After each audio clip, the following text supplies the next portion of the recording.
ರಾಮದಲ್ಲಿ ಬೆಳಗುವ ಪರಾತ್ಪರ ಶಿವನಿಗೆ ವಂದಿಸಿ ಶಿವಸ್ವರೂಪಿಗಳೇ ನಿಮ್ಮೆಲ್ಲರಿಗೂ ಧನ್ಯವಾದಗಳನ್ನು ಹೇಳ್ತಾ ಇವತ್ತಿನ ಸೇವೆಯಲ್ಲಿ ಭಾಗಿಯಾಗ ಅನುಭವ ಸಾರದೊಳಗ 4ನೇ ಸಂಧಿಯನ್ನ ನಿನ್ನೆ ಹೇಳಿ ಮುಗಿಸಿದ್ರು. 1, 2 ಮತ್ತು 3ನೇ ಸಂಧಿಯಲ್ಲಿ ಸರ್ವಾತ್ಮಕ ಉಪದೇಶವನ್ನ ಮಾಡಿದರು. ಸರ್ವಾತ್ಮಕ ಉಪದೇಶ ಮಾಡಿದಾಗ ಶಿಷ್ಯನಿಗೆ ಸ್ವಲ್ಪ ಸಂಶಯ ಬರಾಕತ್ತು. ಜಗವೆಂದೊಡಂ ತಾನೇ ಜಗದೀಶನಂ ತಾನೇ ಜಗದಾತ್ಮರಂ ತಾನೇ ನಿಜವೆಂದು ತಿಳಿವಾತನು ಉತ್ತಮನು ನೋಡ ಅಂತೇನು ಹೇಳಿದ್ರಲ್ಲ, ಅವಾಗ ಅವ ಪ್ರಶ್ನೆ ಮಾಡ್ತಾನ, ಜಗತ್ತ ಆದವನು ತಾನೇ, ಎಲ್ಲವೂ ನನ್ನ ಸ್ವರೂಪ, ಸರ್ವಂ ಕಲ್ವಿದಂ ಬ್ರಹ್ಮ ಆತ್ಮೈವ ಇದಂ ಸರ್ವಂ ಅಂದ್ರಿ. ಅದಕ್ಕ ಜಗತ್ತೆಲ್ಲವೂ ಆತ್ಮ ಸ್ವರೂಪವೇ ಅಂತಂದ್ರೆ ಈ ಶರೀರನು ಜಗತ್ ರೂಪವಾಗಿದೆ, ಜಗತ್ತಿನಲ್ಲೇ ಇರ್ತದೆ. ಅದಕ್ಕ ಈ ಶರೀರ ಮೊದಲು ಮಾಡಿಕೊಂಡು ಅಹಂಕಾರ ಪರ್ಯಂತ ಇರುವಂತ ಅನಾತ್ಮಗಳಿಗನು ಆತ್ಮ ಅನ್ಬೇಕಾಗ್ತದ ಅಂತ ಪ್ರಶ್ನೆ ಮಾಡಿದ. ಒಂದ್ ವೇಳೆ ಇವುಗಳಿಗೆ ಆತ್ಮ ಅಂತಂದ್ರ ಚಾರ್ವಾಕಾದಿ ಮತಗಳನ್ನ ನೀವು ಸ್ವೀಕಾರ ಮಾಡಿದಂತೆ ಆಗ್ತದೆ. ಚಾರ್ವಾಕರು ದೇಹಕ್ಕೆ ಆತ್ಮ ಅಂತಾರೆ, ಚಾರ್ವಾಕ ಏಕದೇಶಿಗಳು ಇಂದ್ರಿಯಗಳಿಗೆ ಆತ್ಮ ಅಂತಾರೆ, ಹಿರಣ್ಯ ಗರ್ಭೋಪಾಸಕರು ಪ್ರಾಣಕ್ಕೆ ಆತ್ಮ ಅಂತಾರೆ.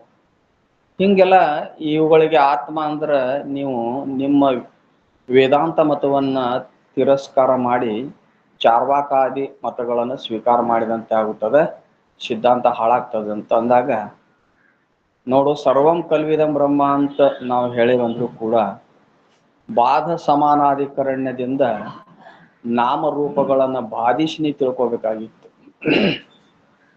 ಆ ತಿಳ್ಕೊಳ್ತಾನ ನಿನಗಿಲ್ಲ ಅಂದ್ರೆ ನಾವ ತಿಳಿಸಿ ಹೇಳ್ತೇವೆ ಅಂತ ತಿಳ್ಕೊಂಡು 4ನೇ ಸಂಧಿ ಮತ್ತು 5ನೇ ಸಂಧಿಯಲ್ಲಿ ಪಂಚಕೋಶಗಳನ್ನು ಮಿಥ್ಯಾಕರಿಸ್ತಾರೆ. ಈ ಪಂಚಕೋಶಗಳು ಅನಾತ್ಮವಾಗಿ ಪರಸ್ಪರ ವ್ಯತಿರೇಕವಾಗಿ ಆತ್ಮನಿಂದ ಅರಿಸಿಕೊಂಡಿದ್ದರೂ ಕೂಡ ಅಜ್ಞಾನ ಅವಸ್ಥೆಯಲ್ಲಿ ಇವುಗಳೇ ನಾನು ತಿಳ್ಕೊಂಡು ಅನ್ನಮಯಾದಿ ಕೋಶಗಳಲ್ಲೇ ನಾನೆಂಬ ಬುದ್ಧಿ ಉತ್ಪತ್ತಿಯಾಗಿ ಭ್ರಾಂತಿಯಾಗಿರ್ತದೆ. ಅದಕ್ಕೆ ಇವುಗಳನ್ನ ಮಿಥ್ಯಾಕರಿಸ್ತಾರೆ. ಈಗ 4ನೇ ಸಂಧಿಯೊಳಗೆ 4 ಕೋಶಗಳನ್ನ ಮಿಥ್ಯಾಕರಿಸಿದ್ರು. 4 ಕೋಶಗಳನ್ನ ಮಾಡಿದ್ರು ಮಿಥ್ಯಾಕರಿಸಿದ್ರು. ಈಗ 5ನೇ ಸಂಧಿ ಪ್ರಾರಂಭ ಮಾಡೋಕ್ಕಿಂತ ಪೂರ್ವದಲ್ಲಿ ಸಿಂಹಾವಲೋಕನ ಮೂಲಕವಾಗಿ ಸ್ವಲ್ಪ ಹಿಂದಿಂದ ಹೇಳ್ತಾರೆ. 1ನೇ ಸಂಧಿಯೊಳಗ ಜಗತ್ತು ಬ್ರಹ್ಮದ ವಿವರ್ತ ರೂಪವಾಗಿರುತ್ತದೆ, ವಿವರ್ತ ರೂಪವಾಗಿರ್ತದೆ. ಏಕಮೇವ ದ್ವಿತೀಯ ಆತ್ಮನಲ್ಲಿ ತೋರ್ಪ ಲೋಕರಂಜನೆಯು ಕಾಲ್ಪನಿಕ ವಹಿಸಿ, ಅದು ವಿವರ್ತವಾದವನ್ನ ಹೇಳಿ. ವಿವರ್ತವಾದ ಹೇಳಬೇಕಂದ್ರೆ ಜಗತ್ತು ಮಿಥ್ಯ, ಇರೋದು ಒಂದೇ ಒಂದು ಬ್ರಹ್ಮ, ಅದೇ ಸತ್ಯ. 2ನೇ ಸಂಧಿಯೊಳಗ ಜೀವೇಶ್ವರರ ಏನು ಸ್ವರೂಪವನ್ನು ಹೇಳಿ, ಜೀವ ಯಾರಿಗೆ ಜೀವ ಅನ್ಬೇಕು, ಯಾರಿಗೆ ಈಶ್ವರ ಅನ್ಬೇಕು, ಜೀವೇಶ್ವರರು ಎಲ್ಲಿರುತ್ತಾರ, ಮತ್ತು ಜೀವ ಹೃದಯ ಕಮಲದಲ್ಲಿ ಯಾವ ರೀತಿಯಾಗಿ ಸಂಚಾರ ಮಾಡ್ತಾನ, ಅವನು ಸಂಚಾರ ಮಾಡಲಿಕ್ಕೆ ಉಪಾಧಿ ಯಾವುದು, ಸಂಚಾರ ಮಾಡಲಿಕ್ಕೆ ಕಾರಣ ಯಾವುದು, ಮತ್ತು ಈಶ್ವರ ಮತ್ತು ಜೀವ ಬ್ಯಾರೆ ಬ್ಯಾರೆ ಇರ್ತಾರೋ ಕೂಡಿರ್ತಾರೋ, ಜಾಗ್ರಾದಿ ಅವಸ್ಥೆಗಳಲ್ಲಿ ಜೀವ ಮತ್ತು ಈಶ್ವರನ ಸ್ಥಾನ ಎಲ್ಲೆಲ್ಲಿ ಇರ್ತದ, ಇದೆಲ್ಲ ವಿಚಾರ ಹೇಳಿದ್ರು. ಕೊನೆಗೆ ಹೇಳಿದರು, ಕೊನೆ ಸೂತ್ರದೊಳಗ ಶಿವ ಜೀವ ಲೋಕಗಳ ಅಂದವನ್ನು ಪರಿಭಾವಿಸಲು ಮೂವರುಂಟು ನೋಡು ಅಂತ ಸೂತ್ರದೊಳಗೆ. ಜಗವೆಂದೊಡಂ ತಾನೆ ಅಂತ ಉತ್ತಮ ಅಧಿಕಾರಿದ ಲಕ್ಷಣ ಹೇಳಿದರು. ಜಗವೆಂದೊಡಂ ತಾನೆ ಜಗದೀಶನಂ ತಾನೆ, ಹಿಂಗ ಜ್ಞಾನ ಆಗಿರ್ತದೆ ಉತ್ತಮ ಅಧಿಕಾರಿ. ಆ ಉತ್ತಮ ಅಧಿಕಾರಿಗೆ ಅದನ್ನು ಸ್ವರೂಪ ಹೇಳಿದ್ದ ಕೇಳಿ ಮತ್ತೆ ಪ್ರಶ್ನೆ ಮಾಡಿದ. ಯಾರು? ಶಿಷ್ಯ. ಏನ್ ಪ್ರಶ್ನೆ ಮಾಡಿದ? ಅಲ್ಲ, ಎಲ್ಲ ಆತ್ಮ ಸ್ವರೂಪನಾದ ತಾನೇ ಆಗ್ಯಾನಂದ್ರ ಏಕಾತ್ಮವಾದವನ್ನ ನೀವು ಹೇಳಾಕತ್ತೀರಿ. ಎಲ್ಲಾ ಕಡೆಗೆ ಇರೋದು ಒಂದೇ ಒಂದು ಆತ್ಮ ಅದ, ಆತ್ಮದಲ್ಲಿ ಯಾವ ಭೇದ ಇಲ್ಲ ಅಂತೀವಿ. ಆತ್ಮದಲ್ಲಿ ಆತ್ಮ ಒಂದೇ ಸ್ವರೂಪ ಆಗಿದ್ರ ಆತ್ಮದಲ್ಲಿ ಭೇದ ಇಲ್ಲ ಅಂತಂದಿದ್ರ ಈ ಒಬ್ಬನಿಗೆ ಏನಾಗ್ತದೋ ಅದು ಎಲ್ಲರಿಗೂ ಆಗ್ಬೇಕಾಗಿತ್ತು.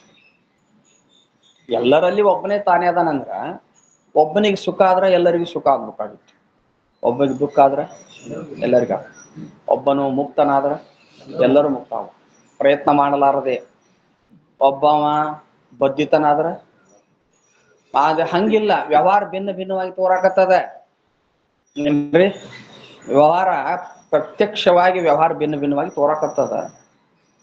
ಬೇರೆ ದೇಹಂ ಮನಂ, ಬೇರೆ ಕರ್ಮಂ ಬುದ್ಧಿ, ಬೇರೆ ಬುದ್ಧಿ ಬೇರೆ, ಗತಿ ಭೋಗಗಳು ಬೇರೆ ಇರೆ, ಬೇರಲ್ಲದೆ ಏಕ ಎನ್ನಲುಂಟೆ. ಅಲ್ಲ, ಪ್ರತ್ಯಕ್ಷವಾಗಿ ಶರೀರಗಳು ಭಿನ್ನವದಾವ, ಪ್ರತ್ಯಕ್ಷವಾಗಿ ಅವ್ರವ್ರ ಮನಸ್ಸು ಭಿನ್ನ ಅದಾವ, ಅವ್ರವ್ರ ಬುದ್ಧಿ ಬೇರೆ ಭಿನ್ನ ಅದಾವ, ಅವ್ರ ವ್ಯವಹಾರ ಭಿನ್ನ ಅದ, ಅವರವರ ಸುಖ ದುಃಖ ಭೋಗವೂ ಭಿನ್ನ ಅದ. ಹಿಂಗೆಲ್ಲ ಭಿನ್ನ ಇದ್ದಾಗ ಒಂದ ಆತ್ಮ ಅಂತ ಹೆಂಗ್ ಅಂತೀರಿ ನೀವು? ಏಕಾತ್ಮವಾದವನ್ನು ಹೆಂಗ್ ಹೇಳ್ತೀರಿ ನೀವು? ಆತ್ಮ ಒಬ್ಬನೇ ಇದ್ದಿದ್ರು ಒಬ್ರಿಗಾಗಿ ಭೋಗ ಸಾಂಕರ್ಯ ದೋಷ ಬರ್ತದಲ್ಲ ಅಂತ ಅವ ಇವನ್ ತಪ್ಸಾಕಂತ ಅನೇಕ ಆತ್ಮ ಹೇಳ್ರಿ. ಅನೇಕ ಆತ್ಮ ಅಂತ ಹೇಳಿದ್ರ ಒಬ್ಬೊಬ್ಬರದು ಭೋಗ ಒಬ್ಬೊಬ್ಬರಿಗೆ ಬರಂಗಿಲ್ಲ. ಒಬ್ಬ ಸುಖಿ ಆದ್ರೆ ಎಲ್ಲರೂ ಸುಖಿ ಆಗಂಗಿಲ್ಲ, ಒಬ್ಬ ದುಃಖಿ ಆದ್ರೆ ಎಲ್ಲರೂ ದುಃಖಿ ಆಗಂಗಿಲ್ಲ, ಒಬ್ಬರು ಮುಕ್ತನಾದ್ರೆ ಎಲ್ಲರೂ ಮುಕ್ತ ಆಗಂಗಿಲ್ಲ, ಒಬ್ಬ ಬದ್ಧಿತನಾದ್ರೆ ಎಲ್ಲರೂ ಬದ್ಧಿತನ ಆಗಂಗಿಲ್ಲ. ಅದಕ್ಕೆ ಭೇದ ಹೇಳ್ರಿ, ಅನೇಕ ಆತ್ಮ ಅಂತ ಹೇಳ್ರಿ, ಒಬ್ಬ ಆತ್ಮ ಅಂತ ಹೇಳಬೇಡ್ರಿ ಅಂತ ಪ್ರಶ್ನೆ ಮಾಡಿದ. ಅದಕ್ಕ ಯುಕ್ತಿಯಿಂದ ಅವನಿಗೆ ಅನೇಕ ಆತ್ಮರಲ್ಲೇನೆ ಭೋಗ ಸಾಂಕರ್ಯ ದೋಷ ಬರ್ತದೆ, ಏಕಾತ್ಮದಲ್ಲಿ ಬರಂಗಿಲ್ಲ. ನಾವು ಒಂದೇ ಒಂದು ಆತ್ಮ ಒಪ್ಪಿದ್ರು ಉಪಾಧಿ ರೂಪ ಬುದ್ಧಿಗಳನ್ನು ಹಲವು ಅಂತ ಸ್ವೀಕಾರ ಮಾಡೇವಿ, ಅಲ್ಲಿ ಭೋಗ ಸಾಂಕರ್ಯ ದೋಷ ಬರಂಗಿಲ್ಲ. ಇಷ್ಟು ಹೇಳಿ 3ನೇ ಸಂಧಿಯೊಳಗೆ ಭೇದ ನಿರಾಕರಣ ಅಂತ ಹೇಳಿ ಮುಖ್ಯವಾಗಿ ಜೀವೇಶ್ವರರ ಭೇದ ಮತ್ತು ಜೀವರ ಭೇದ ಇವುಗಳನ್ನು ಮಿಥ್ಯಾಕರಿಸಿ, ಅಲ್ಲಿ ಜಡಗಳಲ್ಲಿನೂ ಭೇದ ಇಲ್ಲ ಅಂತ ಹೇಳಿಬಿಟ್ರ ಅವ್ರು. ಏನ್ರಿ, ಭೇದವೆಂಬುದು ಘಟಪಟಾದಿಗೆ ಅಕ್ಕುಂ ನೈಜವಾದುದಲ್ಲ ದೋಷಮುಳ್ಳದ್ದಾಗಿ ಅಂತ ಹೇಳ್ಬಿಟ್ರು. ಭೇದ ನಿರಾಕರಣೆ ಮಾಡಿ 4ನೇ ಸಂಧಿಯೊಳಗ ಅಲ್ಲಿ ಯಾವ ಚಾರ್ವಾಕಾದಿ ಮತಗಳಲ್ಲಿ ನಿಮ್ಮದು ವೃತ್ತಿ ಹೋಗ್ತದ ನೋಡ್ರಿ. ಯಾಕಂದ್ರೆ ಎಲ್ಲವೂ ಆತ್ಮ ಸ್ವರೂಪ ಆದ್ರೆ ದೇಹ ಮೊದಲು ಮಾಡಿಕೊಂಡು ಆತ್ಮ ಆಗ್ಬೇಕಾಗ್ತದೆ. ಚಾರ್ವಾಕಾದಿ ಮತಗಳಲ್ಲಿ ನಿಮ್ಮದು ಸಿದ್ಧಾಂತ ಹೋಗ್ತದ ನೋಡ್ರಿ ಅಂತ ಪ್ರಶ್ನೆ ಮಾಡಿದ್ರೆ ಅವ್ರ ಗುರುಗಳು ಏನು ಮಾಡಿದ್ರು? ಇಲ್ಲ, ನಾವು ಎಲ್ಲವೂ ಆತ್ಮ ಎಲ್ಲವೂ ಬ್ರಹ್ಮ ಅಂದ್ರೆ ಆ ಮಹಾ ಸಂವಿತ್ತಿನಲ್ಲಿ ತೋರ್ಪ ನಾಮರೂಪಗಳನ್ನು ಬಾಧಿಸಿ ನೋಡು ಏನ್ರಿ, ಆ ಮಹಾ ಸಂವಿತ್ತಿನಲ್ಲಿ ನಾಮರೂಪಗಳನ್ನ ಏನು ಬಾಧಿಸಿ ನೋಡು, ಒಂದೇ ಒಂದು ಆತ್ಮ ಅಂತ ತಿಳ್ಕೊಂಡು ಹಂಗಾರ ನಿನಗ ಪಂಚಕೋಶಗಳು ಏನದಾವ ಅವುಗಳನ್ನ ಮಿಥ್ಯಾಕರಿಸೋ ಸಲುವಾಗಿ 4 ಮತ್ತು 5ನೇ ಸಂಧಿಯನ್ನು ಪ್ರಾರಂಭ ಮಾಡ್ತೀವಿ ಅಂತ ತಿಳ್ಕೊಂಡು 4ನೇ ಸಂಧಿ ಮುಗಿಸಿದ್ರು 4 ಕೋಶಗಳನ್ನು ಮಿಥ್ಯಾಕರಿಸಿದ್ರು. ಅಹಂಕಾರನು ಆತ್ಮ ಅಲ್ಲ ಅಂತ ವಿಸ್ತಾರವಾಗಿ ಹೇಳಿದ್ರು. ಈಗ 5ನೇ ಸಂಧಿಯೊಳಗ ಆನಂದಮಯ ಕೋಶವು ಆತ್ಮ ಅಲ್ಲ ಏನ್ರಿ, ಆನಂದಮಯ ಕೋಶ ಅದು ಒಂದು ಆತ್ಮ ಅಲ್ಲ. ಅದು ಅಲ್ಲಿ ಆನಂದಮಯ ಕೋಶದಲ್ಲಿ ಅದಕ್ಕೆ ನಿದ್ದೆಯೊಳಗೆ ಸುಸುಪ್ತ ಅವಸ್ಥೆಯೊಳಗ ಏನು ಆನಂದವನ್ನು ಅನುಭವಿಸ್ತೇವಲ್ಲ, ಅದು ನಿದ್ರಾನಂದವನ್ನು, ಅದು ಆನಂದಮಯ ಕೋಶ. ಆ ಆನಂದಮಯ ಕೋಶವು ಆತ್ಮ ಅಲ್ಲ. ಹಿಂಗ್ ಹೇಳ್ಬೇಕಾಗಿತ್ತು ಅಂದ್ರೆ ಅಲ್ಲಿ ಏನ್ ಹೇಳಕ್ ಹೊಂಟಾರಂದ್ರ ಸುಸುಪ್ತ ಅವಸ್ಥೆಯೊಳಗ ಅಹಂಕಾರದ ಅಭಾವ ಇರುತ್ತದೆ. ಅಹಂಕಾರದ ಏನಿರ್ತೈತ್ರಿ? ಅಭಾವ. ಆ ಅಭಾವವನ್ನ ಆತ್ಮ ಅರಿತಿರುತ್ತೆ. ಅಹಂಕಾರದ ಅಭಾವವನ್ನ ಸುಸುಪ್ತ ಅವಸ್ಥೆಯೊಳಗೆ ಏನ್ ಮಾಡ್ತದ? ಆ ಆತ್ಮ ಅರಿತಿರುತ್ತೆ. ಅದನ್ನ ಹೇಳಿ ಆನಂದಮಯ ಕೋಶವು ಕ್ಷಣಿಕವಾಗಿದೆ, ಮಿಂಚಿನಂತೆ ಕ್ಷಣಿಕವಾಗಿದೆ. ಜಾಗೃತಾವಸ್ಥೆಯೊಳಗೂ ಆನಂದಮಯ ಕೋಶ ಅದ, ಪ್ರಿಯ ಮೋದ ಪ್ರಮೋದ ವೃತ್ತಿಯೊಳಗೆ ತೋರ್ತಾವ. ಸ್ವಪ್ನ ಸುಸುಪ್ತ ಅವಸ್ಥೆಯೊಳಗನು ಕೂಡ ಆನಂದಮಯ ಕೋಶ ಅದು ಏನದಲ್ಲ ನಿದ್ರಾನಂದ, ಅದಕ್ಕೆ ಬ್ರಹ್ಮಾನಂದ ಅಂತ ಕರಿತಾರ. 8 ಆನಂದಗಳಲ್ಲಿ ಏನಂತಾರ? ಅದಕ್ಕೆ ಬ್ರಹ್ಮಾನಂದ ಅಂತಾರ.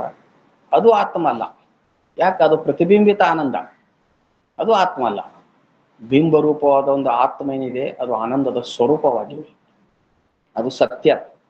ಪ್ರತಿಬಿಂಬ ಆನಂದ ಸತ್ಯ ಅಲ್ಲ. ಅದನ್ನು ಹೇಳಬೇಕಂತ ಹೇಳಿ ಆನಂದಮಯ ಕೋಶವನ್ನು ಮಿಥ್ಯಾಕರಿಸುವ ಸಲುವಾಗಿ ಈ 5ನೇ ಸಂಧಿಯನ್ನು ಏನ್ ಮಾಡ್ತಾರೆ ಅವರು ಪ್ರಾರಂಭ ಮಾಡ್ತಾರೆ. ಅದಕ್ಕೆ ಈ 5ನೇ ಸಂಧಿಯೊಳಗೆ ಮೊದಲ ಶಿಷ್ಯ ಪ್ರಶ್ನೆ ಮಾಡ್ತಾನೆ,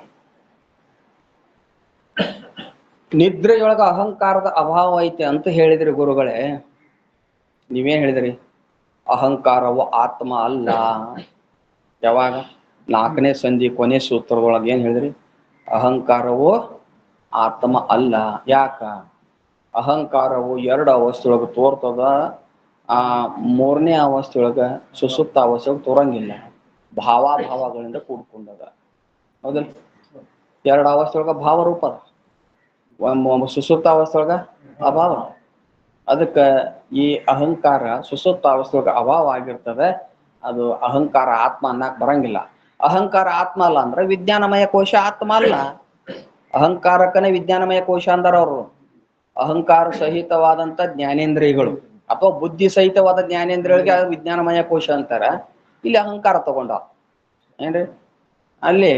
ಅದಕ್ಕ ಅಹಂಕಾರ ಅದು ಜಡವಾಗೈತಿ, 9 ಗುಣಗಳನ್ನು ಕೂಡ್ಕೊಂಡೈತಿ, ಅದು ಈ ರೀತಿಯಾಗಿ ಅದು ಆತ್ಮ ಅಲ್ಲ ಅಂತ ಹೇಳಿದ್ರಲ್ಲ. ಅದು ಸುಸುಪ್ತ ಅವಸ್ಥೆ ಅಭಾವ ಆಗಿರ್ತದ ಅಂತ ಹೇಳ್ತೀರ ಅಂದ್ರಲ್ಲ, ಅದನ್ನ ಆ ಅಭಾವವನ್ನು ಆತ್ಮ ಅರಿತಿರ್ತದ ಅಂತ ಹೇಳಿದ್ರಲ್ಲ. ಅದಕ್ಕೆ ಪ್ರಶ್ನೆ ಮಾಡ್ತಾನ, ನಿದ್ರೆಯೊಳಗ ಅಹಂಕಾರದ ಅಭಾವ ಹೇಗೆ ಅರಿಸಿಕೊಳ್ತದ ಹೇಳ್ರಿ ಗುರುಗಳೇ? ನೀವು ನಿದ್ರೆಯೊಳಗ ಅಹಂಕಾರದ ಅಭಾವ ಇರ್ತದ, ಆ ಅಹಂಕಾರದ ಅಭಾವವನ್ನ ಆತ್ಮ ಅರಿತಿರ್ತದ ಅಂತೀರಿ. ನಿದ್ರಾವಸ್ಥೆಯೊಳಗ ಹೆಂಗ? ಯಾಕೆ ಅರಿತೈತಿ? ಯಾಕದು ಸಾಧ್ಯ ಇಲ್ಲ? ಅಹಂಕಾರದ ಅಭಾವವನ್ನು ಅರಿಯುವುದರಲ್ಲಿ ಯಾಕೆ ಸಾಧ್ಯ ಇಲ್ಲ ಸುಸುಪ್ತಾವಸ್ಥೆಯೊಳಗೆ? ಯಾಕಂದ್ರ ಸುಸುಪ್ತಾವಸ್ಥೆಯೊಳಗ ಅರಿವಿಲ್ರಿ ಅಂತಾರವ. ಸುಸುಪ್ತಾವಸ್ಥೆಯೊಳಗ ಅರಿವಿಲ್ಲ. ನೈಯಾಯಿಕರ ಮತಾನುಸಾರವಾಗಿ ಪ್ರಶ್ನೆ ಮಾಡ್ತಾನ. ನೈಯಾಯಿಕರ ಮತಾನುಸಾರವಾಗಿ ಪ್ರಶ್ನೆ ಮಾಡ್ತಾನ. ಸುಸುಪ್ತಾವಸ್ಥೆಯೊಳಗ ಅರಿವಿಲ್ಲ. ಅರಿವಿಲ್ಲ ಅಂದ್ರ ಅಹಂಕಾರದ ಅಭಾವವನ್ನು ಅರಿಯೋರು ಯಾರು? ಅರಿವಿಲ್ಲಲ್ಲಿ. ಅದಕ್ಕ ಹೆಂಗ ಅರಿಸ್ಕೊಂತದ ಅಹಂಕಾರದ ಅಭಾವ ಸುಸುಪ್ತಾವಸ್ಥೆಯೊಳಗ? ಯಾಕಂದ್ರೆ ನಿದ್ರೆಯೊಳಗ ಅರಿವಿಲ್ಲ ಅಂತ. ಯಾಕೆ ಅರಿವಿಲ್ಲ? ಯಾಕೆ ಅರಿವಿಲ್ಲ ಅಂದ್ರ ಮುಂದೆ ಹೇಳ್ತಾ, ಮನಸ್ಸು ಮತ್ತು ಆತ್ಮಗಳ ಸಂಯೋಗ ಇಲ್ಲ ಅಲ್ಲಿ. ನೈಯಾಯಿಕರು ಈ ಜ್ಞಾನ ಅನ್ನುವಂಥದ್ದು ಗುಣ ಅಂತ ಒಪ್ತಾರ, ಆನಂದ ಅನ್ನುವಂಥದ್ದು ಗುಣ ಅಂತ ಒಪ್ತಾರ ಅವರು. ಏನ್ರಿ? ಆತ್ಮ ಸ್ವರೂಪತ ವ್ಯಾಪಕವಾಗಿದ್ದರೂ ಪಾಷಾಣವತ್ತು ಜಡವಾಗಿರುತ್ತದೆ ಅವ್ರ ಸಿದ್ಧಾಂತ ಇದು. ಸ್ವರೂಪತ ವ್ಯಾಪಕದ ಆತ್ಮ, ಆದ್ರೆ ಕಲ್ಲಿನಂತೆ ಜಡ ಆಗಿದ್ದಾನೆ. ಮತ್ತ ಅವಂಗ ಇರುವಿಕೆ, ಅರಿಯುವಿಕೆ ಮತ್ತು ಅದರ ಆನಂದ ಗುಣ ಮತ್ತು ಜ್ಞಾನ ಆನಂದ ಎಲ್ಲಿಂದ ಬಂದವ್ರಿ ಅಂದ್ರ ಅಲ್ಲಿ ಮನಸ್ಸು ಮತ್ತು ಆತ್ಮ ಸಂಯೋಗ ಆದಾಗ ಜ್ಞಾನ ಗುಣ ಉತ್ಪತ್ತಿ ಆಗ್ತದೆ. ಮತ್ತ ಮುಂದ ಅನುಕೂಲ ವೃತ್ತಿ ಆತ್ಮ ಸಂಯೋಗ ಆದ್ರ ಆನಂದ ಗುಣ ಉತ್ಪತ್ತಿ ಆಗುತ್ತದೆ. ಪ್ರತಿಕೂಲ ವೃತ್ತಿ ಮತ್ತು ಆತ್ಮ ಸಂಯೋಗ ಆದ್ರೆ ದುಃಖ ಉತ್ಪತ್ತಿ ಆಗುತ್ತದೆ. ಏನ್ರಿ? ದುಃಖನೂ ಉತ್ಪತ್ತಿ ಆಗ್ತದೆ ಅಂತ ಅವ್ರ ಸಿದ್ಧಾಂತ. ಅದನ್ನ ಮುಂದಿಟ್ಕೊಂಡು ಪ್ರಶ್ನೆ ಮಾಡ್ತಾರೆ. ಅದಕ್ಕ ಅಹಮಿಗಿಲ್ಲವೇ ನಿದ್ರೆಯೊಳಗೆ ಅರುಹಿಕೊಂಬುದು ಎಂತೂ ಅರಿವು ಸಂದಿಲ್ಲದಿರುವುದಾಗಿ. ಅಹಮಿಗಿಲ್ಲವೇ, ಅಹಮಿಗಿಲ್ಲವೇ ಅಂದ್ರೆ ಅಹಂಕಾರದ ಅಭಾವ. ಅಹಂಕಾರ ಇಲ್ಲ ಅನ್ನುವಂತ ಅಭಾವ. ಅಹಂಕಾರ ಇಲ್ಲ ಅನ್ನೋದೇನದ? ಅಭಾವ. ಹೌದಲ್ಲ? ಅಹಂಕಾರದ ಅಭಾವ. ಅಹಂಕಾರ ಇಲ್ಲ ಎಲ್ಲಿ? ಸುಸುಪ್ತಾವಸ್ಥೆ. ಅಹಂಕಾರ ಇಲ್ಲ ಅನ್ನೋದೇ ಅದರ ಅಭಾವ. ಅಂದ್ರೆ ಅದಕ್ಕೆ ಅಹಮಿಗಿಲ್ಲವೇ ಅಂದ್ರು. ಅಹಮಿಗಿಲ್ಲವೇ ಅಂದ್ರೆ ಅಹಂಕಾರ ಇಲ್ಲ ಅನ್ನೋಂಥ ಅಭಾವವನ್ನ ಏನ್ರಿ ನಿದ್ರೆಯೊಳಗೆ ಅಂದ್ರೆ ಸುಸುಪ್ತಾವಸ್ಥೆಯೊಳಗೆ ಅದು ನಿದ್ರೆಯೊಳಗೆ ಏನ್ ಅರಿಕೊಂಬುದು ಎಂತು? ಸುಸುಪ್ತಾವಸ್ಥೆಯೊಳಗ ಅಹಂಕಾರದ ಅಭಾವವನ್ನ ಅದು ಅರಿತಾನ ಆತ್ಮ ಅಂತೀರಿ. ಆ ಅಹಂಕಾರದ ಅಭಾವ, ಅಹಂಕಾರ ಇಲ್ಲ ಅನ್ನುವಂತ ಅಭಾವ ಸುಸುಪ್ತಾವಸ್ಥೆಯೊಳಗ ಹೆಂಗ ಅರಿಸಿಕೊಂಡಿತು? ತಿಳಿತು ಹೆಂಗ? ನಿದ್ರೆಯೊಳಗ ಅಹಂಕಾರ ಇಲ್ಲ ಅನ್ನುವಂಥ ಅಹಂಕಾರದ ಅಭಾವವು ಆತ್ಮನಿಂದ ಹೆಂಗ ಅರಿಸಿಕೊಳ್ತು? ಯಾಕ? ಅರಿವು ಸಂದಿಲ್ಲದಿರ್ಬೋದಾಗಿ.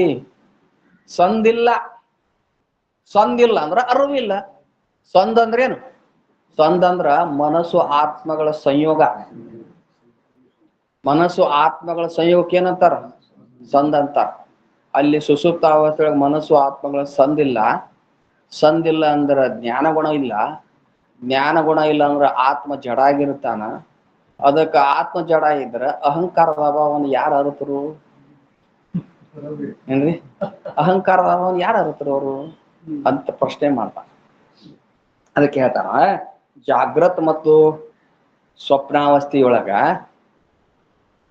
ಅದೃಷ್ಟವಶಾತ್ ಆತ್ಮ ಮತ್ತು ಮನಸ್ಸುಗಳ ಸಂಯೋಗವಾಗ್ತದೆ. ಆತ್ಮ ಮತ್ತು ಮನಸ್ಸುಗಳ ಸಂಯೋಗ ಆಗ್ತೈತಿ. ಅಲ್ಲಿ ಜ್ಞಾನ ಗುಣ ಉತ್ಪತ್ತಿ ಆಗ್ತದೆ. ಆದ್ರ ಆತ್ಮನಲ್ಲಿ ಮನಸ್ಸಿನ ಸಂಯೋಗ ಆಗದೆ ಇದ್ದಾಗ ಆತ್ಮನ ಸ್ವರೂಪತ ಜಡವಾಗಿರುತ್ತಾನೆ. ನಮ್ದು ಅಲ್ಲಿದು ನೈಯಾಯಿಕರು ಅವ್ರದ್ದು ಮುಂದಿಟ್ಕೊಂಡು ಹೇಳಾಕತ್ತಾನ. ಆತ್ಮನಲ್ಲಿ ಮನಸ್ಸು ಸಂಯೋಗ ಆಗದೆ ಇದ್ದಾಗ ಆತ್ಮ ಸ್ವರೂಪತ ಏನಿರ್ತಾನ? ಜಡ ಇರ್ತಾನ. ಜಡ ಅದಾನ. ವ್ಯಾಪಕವಾಗಿದ್ರು ಜಡ ಅದಾನ. ಆದ್ದರಿಂದ ಎರಡು ಅವಸ್ಥೆಯೊಳಗ ಮನಸ್ಸು ಆತ್ಮನಲ್ಲಿ ಸಂಯೋಗ ಆಗ್ತದೆ. ಜಾಗೃತ ಅವಸ್ಥೆಗೂ ಸಂಯೋಗ ಆಗ್ತದೆ, ಸ್ವಪ್ನಾವಸ್ಥೆಗೂ ಸಂಯೋಗ ಆಗ್ತದೆ. ಮನಸ್ಸು ಸ್ವಪ್ನಾವಸ್ಥೆಯೊಳಗದ, ಜಾಗೃತ ಅವಸ್ಥೆಯೊಳಗ ಸಂಯೋಗ ಆಗ್ತದೆ. ಅಲ್ಲಿ ಜ್ಞಾನ ಗುಣ ಉತ್ಪತ್ತಿ ಆಗ್ತದೆ. ಆ ಜ್ಞಾನ ಗುಣದಿಂದ ಆ ಹೊರಗಿನ ಜಾಗೃತ ವಿಷಯಗಳನ್ನಾದ್ರೂ ಅರಿಬಹುದು, ಒಳಗೆ ಸೃಷ್ಟಿಯಾದ ಸ್ವಪ್ನದ ವಿಷಯಗಳನ್ನಾದ್ರೂ ಅರಿಬಹುದು. ಆದರೆ ಸುಸುಪ್ತ ಅವಸ್ಥೆಯೊಳಗ ಮನಸ್ಸು ಹೋಗಿ ಅವಿದ್ಯೊಳಗ ಅಡಿಗೆ ಬಿಟ್ಟತಿ. ಮನಸ್ಸ ಅಲ್ಲಿಲ್ಲ, ಆತ್ಮನೊಳಗೆ ಸಂಯೋಗ ಆಗಲಿಲ್ಲ. ಅಲ್ಲಿ ಅರಿವು ಅನ್ನೋದು, ಜ್ಞಾನ ಗುಣ ಅನ್ನೋದು ಉತ್ಪತ್ತಿ ಆಗಲಿಲ್ಲ. ಹಂಗಾರ ಅರಿವಿನ ಅಹಂಕಾರದ ಅಭಾವವನ್ನು ಯಾರು ಅರ್ಥರು?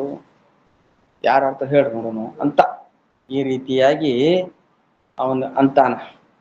ಹಿಂಗ್ ಹೇಳೋದಲ್ಲ, ಎಲ್ಲಾರ ಅನುಭವನೂ ಐತ್ರಿ ಅಂತಾನ. ಏನಂತ? ನಾನು ಏನನ್ನು ಅರಿಯದೆ ಮಲಗಿದ್ನಿ ಅಂತ ಹೇಳ್ತಾನ. ಎಲ್ಲ ಮುಂಜಾನೆ ಎದ್ದ ತಕ್ಷಣ ನಾನು ಏನನ್ನೂ ಅರಿಯದೆ ಮಲಗಿದ್ದೆ ಅನ್ಬೇಕಾಗಿತ್ತಂದ್ರ ಅಲ್ಲಿ ಜ್ಞಾನ ಇಲ್ಲ. ಅವ ಅಲ್ಲಿ ಜ್ಞಾನ ಇದ್ದಿದ್ರ ನಾನು ಏನನ್ನು ಅರಿಯದೆ ಮಲಗಿದ್ದೆ ಅಂತ ಅನುಭವದಿಂದ ಹೇಳ್ತಿದ್ದಿಲ್ಲ. ಅವ ಹೇಳ್ತಾನ ಅಂದ್ಮೇಲೆ ಅಲ್ಲಿ ಜ್ಞಾನ ಇಲ್ಲ, ಜಡ ಅದ. ಅಲ್ಲಿ ಜ್ಞಾನ ಇಲ್ಲ. ಜ್ಞಾನ ಇದ್ದಿದ್ರ ಏನು? ಜ್ಞಾನ ಇದ್ದಿದ್ರಲ್ಲಿ ಅದನ್ನ ಅರಿತಿದ್ದ. ಜ್ಞಾನ ಇಲ್ಲ. ನಾ ಏನನ್ನು ಅರಿಯದೆ ಮಲಗಿದ್ದೆ ಅಂತ ಹೇಳಕತ್ತಾನಲ್ಲ, ಅನುಭವ ಅದ. ಮತ್ ಒಂದ್ ವೇಳೆ ಅಲ್ಲಿ ಅರಿವು ಇದ್ದಿದ್ರ ಮತ್ತ ಮೈ ಮ್ಯಾಗಿನ ಬಂಗಾರ ತಗೊಂಡ ಕಳ್ಳು ಹೋಗುವಾಗ ನಿನಗೆ ಯಾಕೆ ಗೊತ್ತಾಗ್ಲಿಲ್ಲ ಅದು? ಜಾಗೃತ ಅವಸ್ಥೆಯೊಳಗ ಕಳ್ಳ ನೀವು ಮೈ ಮ್ಯಾಗಿನ ಬಂಗಾರ ತಗೊಂಡು ಹೋಗ ಬೆನ್ ಹತ್ತಿ ನೀನು ಇವನ ತಗೊಂಡು ಅಂತ ನೋಡು ಅಂತೀವಿ.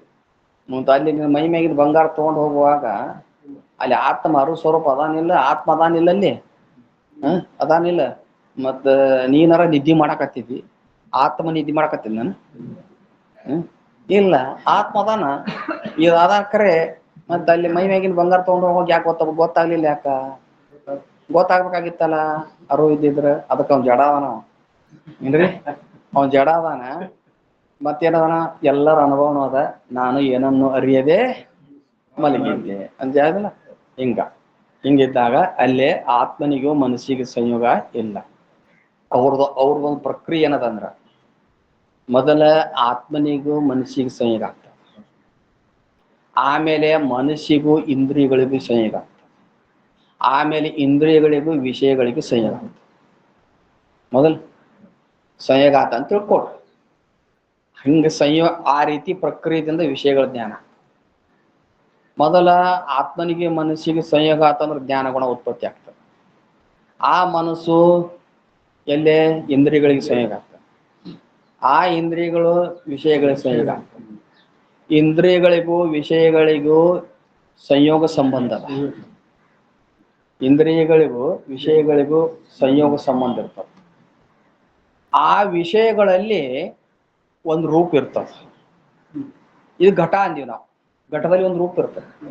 ಘಟಕ್ಕೂ ನೇತ್ರಕ್ಕೂ ಸಂಯೋಗ ಸಂಬಂಧ ಇರ್ತದೆ. ಘಟದಲ್ಲಿ ಒಂದು ರೂಪ ಇರ್ತಾವಿಲ್ಲ, ಘಟಕ್ಕೂ ರೂಪಕ್ಕೂ ಸಮವಾಯಿ ಸಂಬಂಧ ಇರ್ತದೆ. ಘಟದಲ್ಲಿ ಘಟಕ್ಕೂ ಮತ್ತು ರೂಪಕ್ಕೂ ಏನಿರ್ತತಿ? ಸಮವಾಯ ಅಂದ್ರ ಅವ್ರು ಹೇಳುದು ನಿತ್ಯ ಸಂಬಂಧಕ್ಕೆ ಏನಂತಾರ? ಸಮವಾಯ ಸಂಬಂಧ ಅಂತ. ಘಟಕ್ಕೂ ವಿಷಯಕ್ಕೂ ಸಂಯೋಗ ಸಂಬಂಧ, ಘಟದಲ್ಲಿರುವ ಆ ರೂಪಕ್ಕೂ ನೇತ್ರಕ್ಕೂ ಸಂಬಂಧ ಆಕತ್ತಲ್ಲ, ಅದಕ್ಕ ಸಂಯುಕ್ತ ಸಮವಾಯ ಸಂಬಂಧ ಅಂತ. ಸಂಯುಕ್ತ ಸಮವಾಯ ಸಂಬಂಧ, ಎರಡು ಸಂಯೋಗಗಳು ಕೂಡಿದ್ರ ಸಂಯುಕ್ತ ಆಗ್ತವೆ. ಘಟಕ್ಕೂ ಮತ್ತು ಘಟದಲ್ಲಿರೋ ರೂಪಕ್ಕೂ ಸಮವಾಯ ಇರ್ತಾವ, ಸಮವಾಯ ಸಂಬಂಧ ಇರ್ತವೆ. ಅದಕ್ಕ ಘಟದ ಜ್ಞಾನ ಆಗ್ಬೇಕಾಗಿತ್ತು ಅಂದ್ರೆ ಬರೀ ಘಟದ ಜ್ಞಾನ ಸಂಯೋಗ ಸಂಬಂಧ, ಘಟದಲ್ಲಿ ರೂಪದ ಜ್ಞಾನ ಸಂಯುಕ್ತ ಸಮವಾಯ ಸಂಬಂಧದಿಂದ. ರೂಪದಲ್ಲಿ ರೂಪತ್ವ ಜಾತಿ ಇರ್ತದ,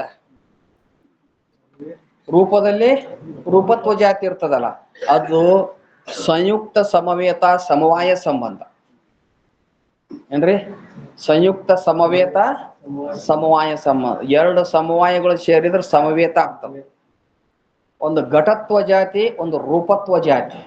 ಘಟತ್ವ ಜಾತಿದ ಜ್ಞಾನ ಆಗ್ಬೇಕಾಗಿತ್ತು, ರೂಪತ್ವ ಜಾತಿ ಜ್ಞಾನ ಆಗ್ಬೇಕಾಗಿತ್ತು ಅಂದ್ರೆ ಸಮವೇತ ಸಂಯುಕ್ತ ಸಮವೇತ ಸಮವಾಯ ಸಂಬಂಧದಿಂದ ಜ್ಞಾನ ಆಗ್ತದೆ. ಹಿಂಗ ಅವ್ರ ಪ್ರಕ್ರಿಯೆ. ಅದಕ್ಕೆ ಆತ್ಮ ಮನಸ್ಸುಗಳ ಸಂಯೋಗ ಆಗಿ ಈ ರೀತಿಯಾಗಿ ವಿಷಯಗಳ ಜ್ಞಾನ ಆಗ್ತದೆ. ಸುಸುಪ್ತಾವಸ್ಥೆಯೊಳಗ ವಿಷಯಗಳ ಜ್ಞಾನ ಇಲ್ಲ ಅಂದ್ರೆ ಮೊದಲು ಮನಸ್ಸು ಆತ್ಮಗಳ ಸಂಯೋಗನೇ ಆಗಿಲ್ಲ, ಮತ್ತೆ ಉಳಿದ ಸಂಬಂಧಗಳನ್ನ ಹೆಂಗೆ ಹೇಳುದು? ಹಂಗಾರ ಅಲ್ಲೇ ಆತ್ಮ ಜಡ ಅದಾನ, ಆತ್ಮ ಜಡ ಅದಾನ, ಅಲ್ಲಿ ಅರಿವಿಲ್ಲ. ಅರಿವಿಲ್ಲ ಅಂದ್ಮೇಲೆ ಅಹಂಕಾರ ಅಭಾವವನ್ನು ಯಾರು ಅರಿತರು ಹೇಳ್ರಿ ಅಂತ ಪ್ರಶ್ನೆ ಮಾಡಿ. ಈಗ ಪ್ರಶ್ನೆ ಮಾಡ್ಯಾರ. ಪ್ರತಿಯೊಂದು ಸಂಧಿಯ ಆರಂಭದಲ್ಲಿ ಶ್ರೀಮನ್ ನಿಜಗುಣ ಶಿವಿಗಳು ಆ ಸಂಧಿಯ ವಿಷಯ ಏನದ ಅದನ್ನೇ ಒಂದು ನುಡಿಯೊಳಗೆ ಶಂಭುಲಿಂಗನ ಮಂಗಳಾಚರಣೆ ಮಾಡ್ತಾರೆ. ಆ ಸಂಧಿಯೊಳಗೆ ಏನು ವಿಚಾರ ಬರ್ತದ ಅದನ್ನ ಇಂಥ ಒಂದು ತಾಕತ್ತು ಯಾರಿಗಿಲ್ಲ. ಒಂದೇ ಒಂದು ನುಡಿಯಾಗ ಆ ಸಂಧಿಯ ವಿಷಯವನ್ನ ಹೇಳ್ಬಿಟ್ಟಿರ್ತಾರ. ಏನ್ರಿ? ಅದನ್ನ ಇಲ್ಲಿ ಹೇಳ್ತಾರ. ಏನಂತ?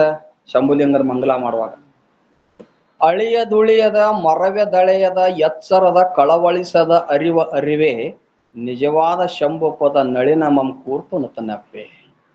ಅಂದ್ರೆ ಅಳಿಯದುಳಿಯದ ಮರವೆದಳೆಯದ ಎಚ್ಚರದ ಕಳವಳಿಸದ ಅರಿವೇ ಏನದಲ್ಲ ಆ ನಿಜವಾದ ಶಂಭು ಪದ, ಅದನ್ನ ಶಂಭು ಪದ ಮಂ ಕೂರ್ತು ನತನಪ್ಪೆ ಅಂತ ಹೇಳ್ತಾ. ಈಗ ಮೊದಲ ಈ ಸಂಧಿಯೊಳಗೆ ಏನ್ ಹೇಳ್ತಾರ? ಸುಸುಪ್ತಾವಸ್ಥೆಯೊಳಗ ಆತ್ಮ ಮತ್ತು ಅಜ್ಞಾನ ಎರಡು ಕೂಡ್ಕೊಂಡಿರ್ತಾವ. ಹೌದಿಲ್ಲ? ಎರಡು ಏನಿರ್ತಾವ? ಕೂಡ್ಕೊಂಡಿರ್ತಾವ. ಸುಸುಪ್ತಾವಸ್ಥೆಯೊಳಗ ಅವಿದ್ಯೆ ಇರ್ತದಿಲ್ಲ. ಅಲ್ಲಿ ಅವಿದ್ಯೆ ಅಂದ್ರೆ ಅಜ್ಞಾನ. ಅವಿದ್ಯೆ ಅಂದ್ರ ಒಂದ, ಅಜ್ಞಾನ ಅಂದ್ರ ಒಂದ. ಹೌದಿಲ್ಲ? ಸುಸುಪ್ತ ಅವಸ್ಥೆಯೊಳಗ ಅವಿದ್ಯೆ ಆತ್ಮನ ಸನ್ನಿಧಾನದೊಳಗ ಇರ್ತಾವ. ಹೆಂಗಿರ್ತದವು? ಕೋಳಿ ಗೂಡ್ನ್ಯಾಗ ಕೋಳಿ ಮರಿಗಳನ್ನ ತನ್ನ ರೆಕ್ಕೆಯಾಗಿ ಇಟ್ಕೊಂಡು ಹೆಂಗ ಕುಂತಿರ್ತತಿಲ್ಲ, ಹಂಗ ಆತ್ಮನ ಒಂದು ಸನ್ನಿಧಾನದೊಳಗ ಸುಸುಪ್ತ ಅವಸ್ಥೆಯೊಳಗ ಅವಿದ್ಯೆ ಅನ್ನುವಂಥ ಕೋಳಿ 10 ಇಂದ್ರಿಯಗಳು ಮತ್ತು ಮನಸ್ಸು ಅನ್ನುವಂಥ ಮರಿಗಳನ್ನು ಹೊಟ್ಟೆಗೆ ಇಟ್ಕೊಂಡು ಕೂತಿರ್ತದೆ. ಅಂದ್ರೆ ಅಲ್ಲೇ ಜ್ಞಾನ ರೂಪವಾದ ಆತ್ಮನೂ ಅದಾನ, ಅಜ್ಞಾನನೂ ಅದ. ಅಜ್ಞಾನನೂ ಅದ, ಜ್ಞಾನ ರೂಪವಾದ ಆತ್ಮ ಅದಾನಿಲ್ಲ. ನಮ್ಮ ವೇದಾಂತದ ಅನುಸಾರವಾಗಿ ಯಾವ ಜಡರ ಅಲ್ಲಿ ಏನ್ರ ಬಿಡ್ಲಿ ಅವ್ನು ಹೇಳ್ತಾರೆ ಮೊದಲು ಹಿಂದಡಿ. ಏನ್ರಿ? ಅಲ್ಲಿ ಜ್ಞಾನ ರೂಪವಾದ ಆತ್ಮ ಅದಾನ, ಅವನ ಸನ್ನಿಧಾನದೊಳಗ ಒಂದು ಅವಿದ್ಯೆ ಅದ. ಇಲ್ಲ ಸುಸುಪ್ತ ಅವಸ್ಥೆಯೊಳಗೆ ಅವಿದ್ಯೆ ಒಪ್ತಿರಿ? ಇಲ್ಲ, ಒಪ್ಪಲೇಬೇಕಲ್ಲ. ಅದಲ್ಲ, ಅದಕ್ಕ ಆತ್ಮ ಸುಸುಪ್ತ ಅವಸ್ಥೆ ಹೇಳುವಾಗ ಅಲ್ಲಿ ಆತ್ಮ ಆ ಅಜ್ಞಾನ ಜೊತೆ ಕೂಡ್ಕೊಂಡು ಇರ್ತಾನೆ. ಅಂದ್ರೆ ಅಜ್ಞಾನದ ಆತ್ಮನ ಸನ್ನಿಧಾನದಲ್ಲಿ ಒಂದು ಅಜ್ಞಾನ ಅದು ಇರ್ತದೆ. ಎರಡು ಅಲ್ಲಿ ಇರ್ತಾವಲ್ಲ, ಅದೇ ವಿಷಯವನ್ನ ಈ ಸಂಧಿಯೊಳಗೆ ಬರ್ತದಲ್ಲ, ಇದು ಆ ವಿಷಯ ಇದನ್ನ ಹೇಳ್ತಾರ. ಇಲ್ಲಿ ಅಜ್ಞಾನದ ಸ್ವರೂಪನ ಹೇಳ್ತಾರ. ಈ ನುಡಿಯಾಗ ಮಂಗಲ ಮಾಡುವಾಗ ಅಜ್ಞಾನ ರೂಪ ಆತ್ಮ ಶಂಭುವಿನ ನಿಜವಾದ ಸ್ವರೂಪ ಏನು ಹೇಳ್ತಾರ. ನಿಜವಾದ ಸ್ವರೂಪ ಅವನ ನಿರ್ಗುಣದ ಸ್ವರೂಪ. ಹೌದಿಲ್ಲ? ಶುದ್ಧ ಚೇತನ. ಅವನ ಆಶ್ರಯದಲ್ಲಿ ಒಂದು ಅಜ್ಞಾನ ಅಥವಾ ಅವಿದ್ಯೆ ಇರ್ತದ. ಅದೇ ಸುಸುಪ್ತ ಅವಸ್ಥೆಯೊಳಗೆ ಅನುಭವಕ್ಕೆ ಬರ್ತದ. ಬರ್ತದಿಲ್ಲ, ಅದನ್ನ ಹೇಳ್ತಾರ. ಹಂಗಾರೆ ಈಗ ಎರಡು ಕೂಡಿಕೊಂಡಿದ್ದೇ ಅದು ಸುಸುಪ್ತ ಅವಸ್ಥೆ ಅಂದ್ರು, ಅದನ್ನೇ ಈ ಸಂಧಿಯೊಳಗೆ ಪ್ರಾರಂಭದೊಳಗೆ ಹೇಳಾಕತ್ತಾರ ಮಂಗಳಾಚರಣೆ ಒಳಗ. ಹಂಗ ಹೇಳ್ಬೇಕಾಗಿತ್ತ ಅಂದ್ರೆ ಅಜ್ಞಾನದ ಸ್ವರೂಪ ಏನದ, ಅಜ್ಞಾನದ ಸ್ವರೂಪ ಏನದ ಅಥವಾ ಅವಿದ್ಯದ ಸ್ವರೂಪ ಏನಂದ್ರ ಅಳಿಯದ ಉಳಿಯದ ಮರವೆ. ಮರವೆ ಅಂದ್ರೆ ಅಜ್ಞಾನ. ಇದ ಅಳಿಯದ ಉಳಿಯದ. ಅಳಿಯದ ಅಂದ್ರ ಅಸತ್ ವಿಲಕ್ಷಣ, ಉಳಿಯದ ಅಂದ್ರ ಸತ್ ವಿಲಕ್ಷಣ. ಏನ್ರಿ? ಯಾವುದು ಇಲ್ಲದ್ದು ಏನ್ರಿ ನೋಡ್ರಿ ಏನತ್ತಾರ ಅವರು, ಇಲ್ಲದ್ದು ಯಾವ್ದು ಇಲ್ಲದಿರ್ತತಲ್ಲ ಅದು ಅಳಿಯುವುದು, ಇಲ್ಲದ್ದು ಅಳಿಯುವುದು, ಇದ್ದದ್ದು ಉಳಿಯುವುದು. ಏನ್ರಿ? ಇಲ್ಲದ್ದ ಅಳಿತದ, ಇದ್ದದ್ದು ಉಳಿತದ. ಹೌದಿಲ್ಲ? ಅದಕ್ಕ ಇಲ್ಲಿ ಹೇಳ್ತಾರ ಅಳಿಯದ ಉಳಿಯದ. ಅಳಿಯದ ಅಂದ್ರ ಅಸತ್ ವಿಲಕ್ಷಣ, ಉಳಿಯದ ಅಂದ್ರ ಸತ್ ವಿಲಕ್ಷಣ. ಅಂದ್ರೆ ಅಸತ್ ವಿಲಕ್ಷಣ ಸತ್ತರ ಹೇಳ್ರಿ, ಸತ್ ವಿಲಕ್ಷಣರ ಅಸತ್ ಹೇಳ್ರಿ. ನೀವೇನು ಹೇಳಾಕತ್ತೀರಿ? ಅಸತ್ ವಿಲಕ್ಷಣ ಅಂತೀರಿ ಮತ್ ಸತ್ ವಿಲಕ್ಷಣ ಅಂತೀರಿ. ಹೆಂಗ ಆಗ್ತಿದೆ? ಇದಕ್ಕೆ ಅನಿರ್ವಚನೀಯ ಅಂತ. ಇದಕ್ಕೇನಂತಾರ? ಅನಿರ್ವಚನೀಯ. ಅದಕ್ಕ ಅಳಿಯದ ಅಂದ್ರ ಅಸತ್ ವಿಲಕ್ಷಣ, ಉಳಿಯದ ಅಂದ್ರ ಸತ್ ವಿಲಕ್ಷಣ. ಅಸತ್ ವಿಲಕ್ಷಣ ಮತ್ತು ಸತ್ ವಿಲಕ್ಷಣ. ಹೌದಲ್ರಿ? ಅಸತ್ ವಿಲಕ್ಷಣ ಸತ್ ಅಂತ ಹೇಳ್ಬೇಕಾಗಿತ್ತಲ್ಲ, ಅಥವಾ ಸತ್ ವಿಲಕ್ಷಣ ಅಸತ್ ಅಂತ ಹೇಳ್ಬೇಕಾಗಿತ್ತಲ್ಲ. ಎರಡಕ್ಕಿಂತಲೂ ಬ್ಯಾರೆಯಾಗಿ ಮತ್ತೆ ಹೇಳಾಕತ್ತೀರಲ್ಲ. ಬ್ಯಾರೆಯಾಗಿ ಹೇಳಾಕ ಸದಸತ್ ವಿಲಕ್ಷಣ ಅಂತ ಹೇಳಾಕತ್ತೀರಲ್ಲ. ಅಂದ್ರೆ ಅಸತ್ ವಿಲಕ್ಷಣ ಸತ್ ವಿಲಕ್ಷಣ ಅಂತ ಹೇಳಾಕತ್ತೀರಲ್ಲ. ನೋಡು, ಈಗ ಸತ್ ವಿಲಕ್ಷಣ ಅಂದು ಅಸತ್ ಅಷ್ಟ ಅಂತ ಹೇಳಿಬಿಟ್ಟಿದ್ರ ಅಜ್ಞಾನ ಸತ್ ವಿಲಕ್ಷಣ ಅದಪ್ಪ. ಸತ್ ವಿಲಕ್ಷಣ ಅಂದ್ರೆ ನಾವ್ ಏನ್ ಅನ್ಬೇಕಲ್ಲೇ? ಅಸತ್ ಅಂದ್ಬೇಕು. ಹೌದಲ್ಲೇ? ಸತ್ ವಿಲಕ್ಷಣ ಅಂದ್ರ ಅಸತ್ ಅಂತ ಒಪ್ಪಿದ್ವಿ ಅಂತ ತಿಳ್ಕೊಡಿ. ಸತ್ ವಿಲಕ್ಷಣ ಅಜ್ಞಾನ ಸತ್ ವಿಲಕ್ಷಣವಾಗಿ ಅಸತ್ ಐತಿ ಅಂದಿದ್ರ ಎದಕ್ ಅಸತ್ ಅಂತಾರ? ಅಸತ್ ಅಂದ್ರೆ ಏನು? ಸತ್ತಾ ಸ್ಫೂರ್ತಿ ರಹಿತವಾದ ಕೇವಲ ನಾಮ ಮಾತ್ರ ಇದ್ದಿದ್ದಕ್ಕೆ ಅಸತ್ ಅಂತಾರ. ಹೌದಿಲ್ಲ? ಸತ್ತ ಅಂದ್ರ ಇರುವಿಕೆ, ಸ್ಫೂರ್ತಿ ಅಂದ್ರ ತೋರುವಿಕೆ, ಎರಡೂ ಇಲ್ಲ. ಅಸತ್ ಪದಾರ್ಥಗಳು ಹೆಂಗಿರ್ತಾವ? ನಾಮ ಮಾತ್ರ ಇರ್ತಾವ. ಹೌದಿಲ್ರಿ? ನಾಮ ಮಾತ್ರ ಇರ್ತಾವ. ಅಂದ್ರೇನು? ಗಗನ ಕುಸುಮ, ಮೊಲದ ಕೋಡು, ಬಂಜಿ ಮಗ. ಹೌದಿಲ್ರಿ? ಇವೆಲ್ಲ ಅಸತ್ ಅವ. ಅಜ್ಞಾನ ಹಿಂಗೈತೆನ? ಅಜ್ಞಾನ ಸತ್ ವಿಲಕ್ಷಣ ಅಸತ್ ಅಂದಿದ್ರ ಬಂಜೆ ಮಗನಂತೆ ಐತೆನ ಅಜ್ಞಾನ? ಹಂಗ ಬಂಜೆ ಮಗನಂತೆ ಇದ್ದಿದ್ರ ನಿನಗ ಅಜ್ಞಾನ ಕಾಲದ ನಿನಗ ಅಜ್ಞಾನದಾಗ ಎಷ್ಟು ವ್ಯವಹಾರ ಮಾಡಿಸ್ತೈತಿ ನೋಡ್ರದ. ಎಲ್ಲಾರು ಆತ್ಮನನ್ನ ಬಿಟ್ಟು ಹೊರಗೆ ವ್ಯವಹಾರದಾಗ ಮೋಹಕ್ಕೆ ಒಳಗಾಗಿರ್ತಾರಲ್ಲ. ಯಾವ್ದು ಮೋಹದೊಳಗೆ ಬಿದ್ದು ನಿನ್ ಕೆಡವಿ ವ್ಯವಹಾರ ಮಾಡ್ಸಕಚ್ಚೈತಿ ಹೇಳಿ ನೋಡೋಣ. ಯಾವ್ದು? ಅಜ್ಞಾನ. ಅಜ್ಞಾನ ಅದಿರ್ಲಿಲ್ಲ ಅಂದ್ರೆ ನೀವ್ ವ್ಯವಹಾರದಾಗ ಮೋಹಕ್ಕೆ ಬೀಳ್ತಿದ್ದಿಲ್ಲಲ್ಲ ನೀನು. ಆತ್ಮಜ್ಞಾನ ಆಗಕ್ಕಿಂತ ಪೂರ್ವದೊಳಗ ಎಲ್ಲಾ ವ್ಯವಹಾರ ಮಾಡಾಕತ್ತಿದ್ದಿ. ಹೊಲ ನಂದಂತಿ, ಮನಿ ನಂದಂತಿ, ನಾ ಕಲ್ಲಪ್ಪ ಹೋದನಿ ಮಲ್ಲಪ್ಪ ಹೋದನಿ, ಈ ಶರೀರ ನಾನದನಿ ಎಲ್ಲಾ ಅನ್ನಕತ್ತಿ. ಇದು ಎದರ್ ಕಾರ್ಯ ಇದು? ಮತ್ತ ಅಜ್ಞಾನ ಇಲ್ಲಿ ಅಂದ್ರೆ ಇಷ್ಟ್ಯಾಕೆ ಆಟ ಆಡಿಸ್ತಿತ್ತದು? ಇಲ್ಲ ಅಂದಿರ ಬಂಜೆ ಮಗನ ಅಂತ ಇಲ್ಲ ಅಂದಿದ್ರ ಇಷ್ಟ್ಯಾಕೆ ಆಟ ಆಡಿಸ್ತಿತ್ತದು? ಹೌದಿಲ್ಲ? ಹಂಗಾರ ಇಲ್ಲ ಬಂಜೆ ಮಗನಂತ ಇಲ್ಲ ಅಂತ ಹೇಳ್ಬೇಕು. ಅದಕ್ಕ ಇಲ್ಲ ಅಂತ ಹೇಳಕ್ ಬರಂಗಿಲ್ಲ ಅದಲ್ಲ. ಅದಕ್ಕೆ ಅಸತ್ ವಿಲಕ್ಷಣ. ಇಲ್ರಿ ಅಸತ್ ವಿಲಕ್ಷಣ ಸತ್ ಅಂತ ಹೇಳ್ರಿ. ಅಸತ್ ವಿಲಕ್ಷಣ ಸತ್ ಅಂತ ಹೇಳ್ರಿ. ಸತ್ತಿಗೆ ವಿಲಕ್ಷಣ ಹೇಳಕತ್ತೀರಿ ನೀವು. ಅದಕ್ಕ ಅಸತ್ ವಿಲಕ್ಷಣ ಸತ್ ಅಂದಿದ್ರ ಅದು ಬ್ರಹ್ಮಜ್ಞಾನದಿಂದ ಬಾಧಿಸ್ಕೊಂಡು ಹೋಗಬಾರ್ದಾಗಿತ್ತು. ಬ್ರಹ್ಮಜ್ಞಾನದಿಂದ ಅದು ಬಾಧಿಸ್ಕೊಂಡು ಹೋಗಬಾರ್ದಾಗಿತ್ತು. ಆದ್ದರಿಂದ ಅದು ಬಾಧ ಯೋಗ್ಯ ಸ್ವರೂಪ ಉಳಿದಲ್ಲ. ಅನಿರ್ವಚನೀಯ ಲಕ್ಷಣ ಏನದ? ಸದಸತ್ ವಿಲಕ್ಷಣ ಬಾಧ ಯೋಗ್ಯ ಸ್ವರೂಪ ಉಳಿದ. ಅದು ಸ್ವರೂಪ ಉಳಿದಿರುವುದರಿಂದ ಅಸತ್ ವಿಲಕ್ಷಣ ಅದ, ಬಾಧಿಸಿಕೊಂಡು ಹೋಗುವುದರಿಂದ ಸತ್ ವಿಲಕ್ಷಣ ಏನ್ರಿ? ಅದು ಪ್ರತೀತಿಯಾಗುವುದರಿಂದ ಅಸತ್ ವಿಲಕ್ಷಣ ಅದ, ಬಾಧಿಸಿಕೊಂಡು ಹೋಗುವುದರಿಂದ ಸತ್ ವಿಲಕ್ಷಣ. ಹೌದಲ್? ಸದಸತ್ ವಿಲಕ್ಷಣ. ಅದಕ್ಕ ಅಳಿಯದ ಉಳಿಯದ ಏನ್ರಿ? ಅಳಿಯದ ಉಳಿಯದ. ಎಷ್ಟು ಅನಿರ್ವಚನೆ ಹೇಳುವಾಗ ಎಷ್ಟು ಪ್ರಕಾರದಿಂದ ಹೇಳ್ತಾರಪ್ಪ? 9 ಪ್ರಕಾರ ಹೇಳ್ತಾರ. ಸತ್ತಲ್ಲ, ಅಸತ್ತಲ್ಲ, ಸದಸತ್ತಲ್ಲ, ಭಿನ್ನಲ್ಲ, ಅಭಿನ್ನಲ್ಲ, ಭಿನ್ನ ಭಿನ್ನ ಅಲ್ಲ, ಸಾವಯವ ಅಲ್ಲ, ನಿರವಯವಲ್ಲ, ಸಾವಯವ ನಿರವಯವ. ಯಾಕ ಸತ್ತಲ್ಲ, ಅಸತ್ತಲ್ಲ, ಸದಸತ್ತರ ಹೇಳ್ರಿ. ಸದಸತ್ ಹೇಳಾಕ ಎರಡು ಕೂಡಿ ಇರುವುದಿಲ್ಲ ಏಕಕಾಲದಲ್ಲಿ. ಬೆಳಕು ಕತ್ತಲುಗಳು ಏಕಕಾಲ ಕೂಡಿರ್ತಾವನ್ರಿ? ಇಲ್ಲ. ಸತ್ತು ಅಸತ್ತು ಏಕಕಾಲದಲ್ಲಿ ಒಂದೇ ವಸ್ತುವಿನಲ್ಲಿ ಹೆಂಗ್ ನಡೀತೈತಿ? ಭಿನ್ನ ಅಲ್ಲ, ಅಭಿನ್ನ ಅಲ್ಲ ಅಂತೀರಿ, ಭಿನ್ನ ಭಿನ್ನ ಹೇಳ್ರಲ್ಲ, ಅವು ಹಂಗ ಅದಾವ. ಅದು ಸಾವಯವ ಅಲ್ಲ, ನಿರವಯವ ಅಲ್ಲ, ಸಾವಯವ ನಿರವಯವ ಅಲ್ಲ ಅಂತಂದ್ರಿ, ಅದು ಸಾವಯವನೂ ಅಲ್ಲ, ನಿರವಯವನೂ ಅಲ್ಲ. ನೀವು ವಿಸ್ತಾರವಾಗಿ ಇದೆ ಒಂದೇ ಸಂಧಿ ಹೇಳ್ಕೊಂಡ್ ಮುಂದಾರ. ಯಾಕೆ ಸಾವಯವ ಅಲ್ಲ, ಯಾಕೆ ನಿರವಯವ ಅಲ್ಲ